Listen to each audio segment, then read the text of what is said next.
What's poppin', guys, and welcome back. In case you are wondering what on earth happened behind me, you should check out the end of my last episode in which we took the village nearby us and blew it off the face of the earth. You might be wondering, how did you get all that TNT for the village demolition? And that is a very, very good question. Why don't we head on over to my industrial area and I will explain just that. Alright, we have landed in the giant crater that is our industrial area. Off camera, I actually went and I put together a creeper farm. And this isn't just any old creeper farm, guys. If I take a look in here, you can see that not only did I put this entire thing together, crafting up a whole bunch of trapdoors, and there's actually a second level down there, but I went to 3 different villages just to get enough cats, and after only maybe a couple hours of AFKing, I had more than enough gunpowder to completely delete that village off the face of the earth. And it was fun, wasn't it? But getting to the point, I wasn't exactly prioritizing the design or the looks or anything when I was making this. I just wanted to get it done as quickly as possible, so I figured for our first project for today, we could turn this creeper farm from a boring old cobblestone lump into some sort of steampunk power generation cell that provides power and electricity for all the other different farms and machines we're going to be building in our industrial area. We'll hop into a quick time lapse and we'll see what I can come up with.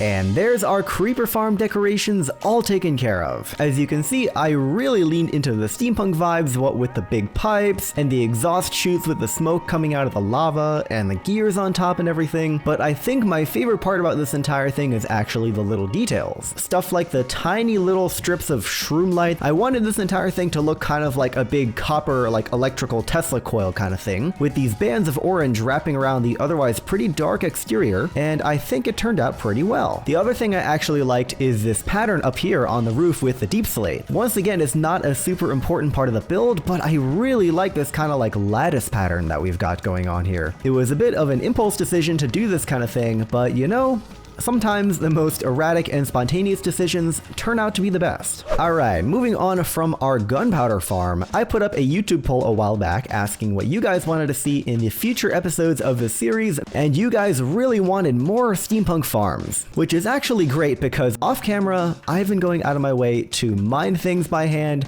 smelt things by hand, and it's getting a little bit tiring. Let's take some time to plan out our agenda for today. I'm thinking that the 3 most important farms that we need right about now are gonna be a melon and pumpkin farm, a bamboo farm, and a super smelter. Now, of course, the bamboo farm and the super smelter pretty much go hand in hand. It's gonna be really amazing to have a renewable fuel source. Now, the reason I'm making the melon and pumpkin farm is so I can better take advantage of the 2 villagers that we've already got over there. I've got the 2 farmers that we got all set up in the end of the last episode, and if I really want to take advantage of those guys' trades, it really makes a lot of sense to put together a quick and easy melon and pumpkin farm so we can get a whole ton of emeralds.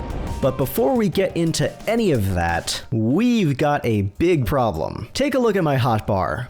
Yeah, that's the problem. All the off-camera resource gathering and stuff that I do in between episodes, and of course all the grinding and montages I do on camera is really taking its toll on my tools. I know I just said that we were going to be starting on farms, but I got arrows in my arms. Priority number 1 is that we get ourselves a mending villager. I'm thinking about putting together a cute little rustic library, complete with quaint little bookshelves and seating areas, and even like a cute outdoor patio where people can hang out and read their books amongst a bunch of foliage and greenery and stuff. I think it could be really nice. I'm gonna go ahead and get started on our little library build, and I'll catch up with you guys in a little while.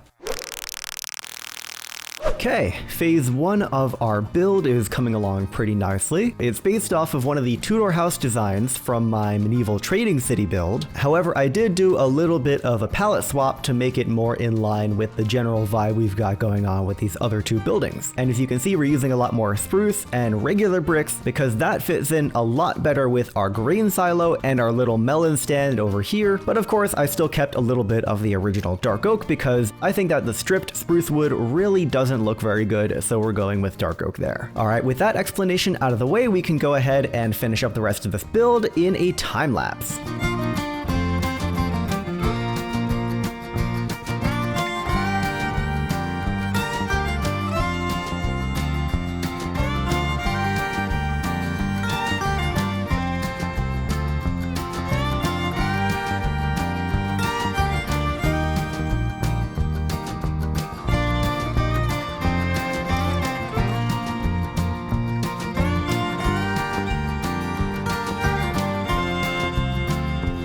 Phase 2 completed, and look at this decor! You guys can probably hear it in my voice, but I am really happy with how this is turning out. I've used a very similar design and block choice in other builds, like the ones you can see behind me over there. But with this, I'm just adding a little bit of extra foliage, and the lilacs, and the azaleas, and the leaves and everything. It is coming together really well. You could argue that it's a little bit too heavy on the decoration, but honestly, that's what I'm all about. I just like going hard with the decor and seeing how it turns out, and this is looking pretty dang great if you ask me. I've also got this very cute little exterior patio over here. I haven't touched the upper level just yet, but down here you can see there's a little couch with some tables and an area for 2 villagers. We're gonna have 2 in here and 2 more in there. I know that's a little bit more than just 1 mending villager, but I figured while I'm here doing all this librarian shenanigans, I might as well get all the essentials out of the way. I'm gonna go ahead and finish this interior off camera, and I'll get back to you when the build is done.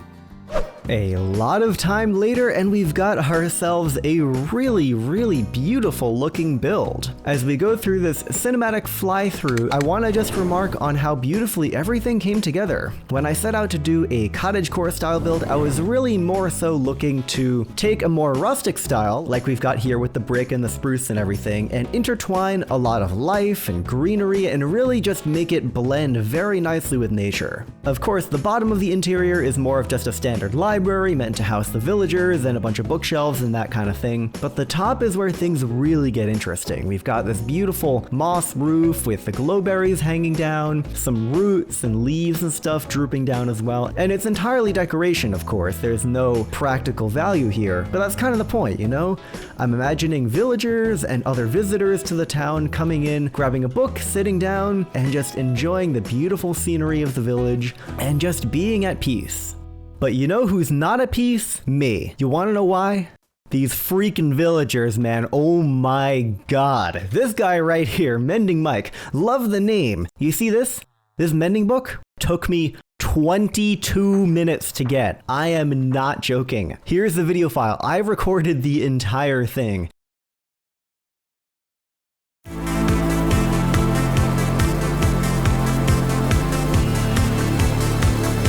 As much as I really appreciate this guy for giving me his mending trade and at a low price, it was a struggle to get this guy to finally give me his stupid mending book. You know what I was doing? I was up late last night, 1 in the morning. I was like, okay, I'm not leaving my chair until I get myself a mending book. It was the first villager that I was working with. I had to go to bed. It was late. I had work the next day, but no, I just sat there breaking lecterns, replacing lecterns over and over and over and over and over again. And then finally I got myself a mending book after way too much time. Maybe the title of this video should have been "Villagers Make Me Angry." I'm not sure. With all that arduous villager moving and flipping through trades and all that stuff finally out of the way, let's get going on our main project for today, which is going to be the rapid expansion and addition of a bunch of new steampunk farms into our industrial area. First up is the Melon farm, and for this one we're really just going for a very standard by-the-book melon and pumpkin farm design. I thought it would be cool to actually separate them out into 2 distinct farms instead of having them kind of merged into one, and having them at different height levels also adds a little bit of extra variety and creativity when we're going to be decorating it in a little while. They're both going to be collected via the hopper minecart system and then transferred over to a central storage area where I can do all my melon crafting and all that. Let's get into the decoration. You can kind of see on the ground right now that I've got these two different squares of different sizes. I believe this bigger one right here is 11 by 11 and that smaller one is 9 by 9. You can kind of see the design I'm going for here. Got the basalt at the bottom, kind of forming an outline, and then we're going to have some deep slate in between. I'm not sure if I'm going to bring all this out by a block or use walls to fill in this gap right here. You guys will see in a little while. And then coming down from that, kind of like those claws in those claw machines in arcades, we'd have these big copper arms stretching down and kind of like grasping them in like a big copper grip. Definitely not particularly realistic when it comes to factory designs or whatever, but that's the cool thing about steampunk. You can kind of just make whatever shape you want, and chances are it really doesn't matter. Okay, basic shape is in place. As you can see, I did a little bit more than just the basic outline of the build. It's really hard to stop once you've got a shape going. Like, you really want to put in the details, so forgive me for doing a little bit more off camera than I originally planned to. I ended up expanding this square by quite a bit. You can kind of see it. There we go.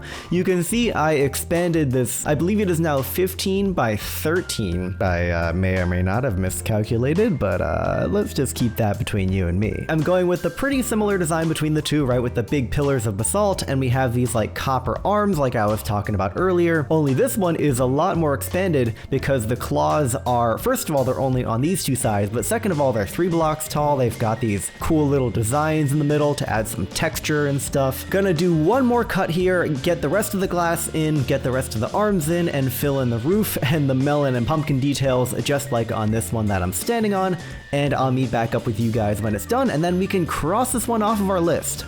And there's a completed melon and pumpkin farm. I think my favorite part of this entire thing has got to be the little 3x3 melons and pumpkins at the top. It just adds a teensy little bit more character, and it's really cute. And the glass, despite being a little bit mismatched in the color, I think actually kind of works. Now, the build isn't perfect. I'm still not completely sold on the like slanted andesite and stone roof. Might be something I come back and change later. And I did have a couple little planning mishaps with the exterior of the build. You'll see a couple instances where there's like a redstone torch or a repeater poking through, but all that is said and done, we've still got 2 more farms to take care of, so let's get right on over to those. Design for the bamboo farm is completed. I want to do a more in-depth explanation of the farm's mechanics because this one is actually entirely my original design. What happens is you flick the lever, these 2 observers get pushed into each other and make a repeating pulse over and over and over again. These dispensers right here are going to have bone meal in them, which then grows the individual pieces of bamboo that are in the center of these like glass columns. Now, if you're wondering what's going on with the leaves and the wood and the observer, and I know it's very strange, hi Bat, leaves can actually detect whether they are adjacent to a log or not because of like, you know, the mechanic with leaves disappearing when there's no more logs in the tree, and oh, I fell in a hole. That like state change can actually be detected by an observer. So what's going on here is that the bamboo grows up really quickly because of all the bone meal. The observer detects that, it sends out a pulse, which then extends the sticky piston and retracts it right away, which puts the log right on this block, which then actually triggers a state change in all of these leaves, which is then detected by this observer, which fires a pulse out into the piston, which pushes and breaks the bamboo. If I put a leaf, it doesn't have to be a leaf, it can be any block, but if I put a leaf here, you saw that? The piston fired. It went boop, boop, boop, boop. And that is exactly what we need to break the bamboo. Underneath all of these bamboos, you can see there's some dirt, and then there's a hopper minecart underneath, which can pick up items through a full block, and then underneath the hopper minecart is a hopper. And right, we have these 3 different columns. Each one has their own hopper line. You can see this one right there. There's a short one right here, and there's one coming around the other side. This is an automatic dropper dispenser. The comparator picks up the fact that there's an item in there, fires, turns on that repeater, and then what happens is that the signal strength is just the right value to where it comes out of the side of the comparator and goes into this block, which leads into a signal wrapping around this way, going into the repeater and back into the dropper where it fires once, and that goes into a water stream underneath. That's most of the technical stuff taken care of. What happens is they go down the water stream, and you can see exactly where they end up. They go into a bubble elevator, got the soul sand all the way down in there, and they come shooting right back up, and you saw a handful of bamboo and my 2 torches bouncing around, having a good old time at the top of this water elevator. So yeah, that is my, that bat, jeez. Yes, that is my mostly original design for my bamboo farm. It might not be as efficient, it might not be as optimal with space and everything, but when you design it yourself, you really get a lot more creative freedom. You know, compare this to my melon and pumpkin farm, which I just showed you guys. I had a pretty standard design going there, so I was pretty confined to making something that's roughly in the shape of a square unless I really wanted to get extra with the amount of additional space I was taking up. The bamboo farm, on the other hand, because this is entirely made up by me, I can really take advantage of the shape, right? Like, I wanted to have these 3 columns. I think they can make cool smokestacks, and I also got to choose the arrangement of the 3 columns. I wanted to have them in kind of like a C shape, but speaking of the design, I think that's enough technical explanations for the time being. So why don't we do one more cut and I'll show you guys how I'm gonna decorate this thing. That's another farm crossed off our list. Like I said before, having more creative freedom with regards to the design of the farm itself really allowed for me to have more flexibility and creativity when doing the exterior work. I especially really like the design on the 3 smokestacks up top. They have this really neat copper design in the middle that I am quite proud of. In terms of the efficiency of this farm, I ran a quick little test, putting 1 stack of bone meal in each of the 6 different dispensers, and in total I got around 7 stacks of bamboo, which is not entirely optimal. As long as I constantly have enough bamboo available for smelting, then it really doesn't matter. As you might have been able to see in the background of the last replay, I've been putting together this here little super smelter design. I couldn't tell you exactly who came up with this originally because it's been circulating around the internet for many years now, but to give a quick little rundown of how this thing works, we have 2 lines here. We've got this one that distributes the fuel from this chest into the hopper minecart into all of these hoppers underneath, and because they are on the side of the furnace, they put it in the fuel slot right there. The other rail on top gets items out of this hopper, and it takes the things that you're actually going to be smelting, distributes them across here, and puts them in the top of the furnace so they end up in the top area right here. Now check it out, this is where things get interesting.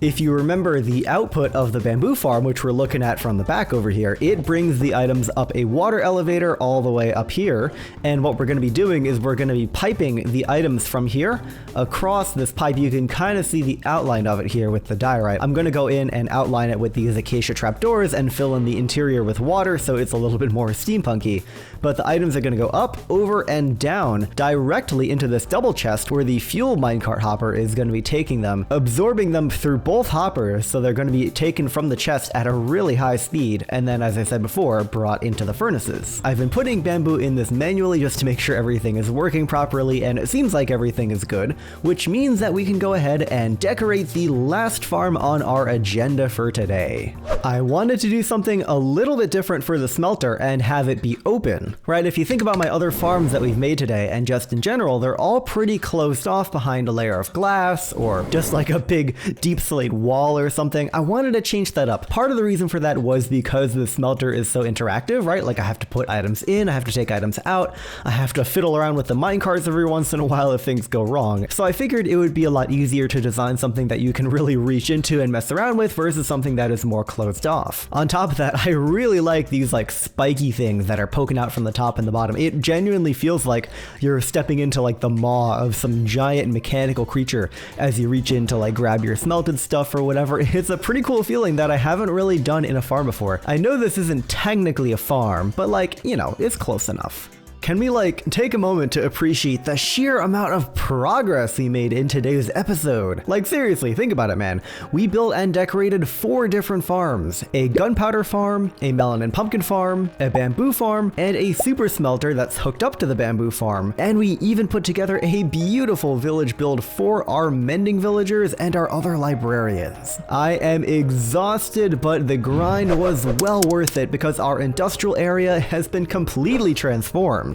And with our last farm completed, I think it is time to end this incredibly productive episode for today. If you're listening to this message at the end, thank you so much. It really warms my heart when people watch to the end of my videos because I put a whole ton of work in these, and that's how I know that it's all worthwhile. Until next time, gamers, this has been Leon, and I will see you all in the next 1.18 survival video.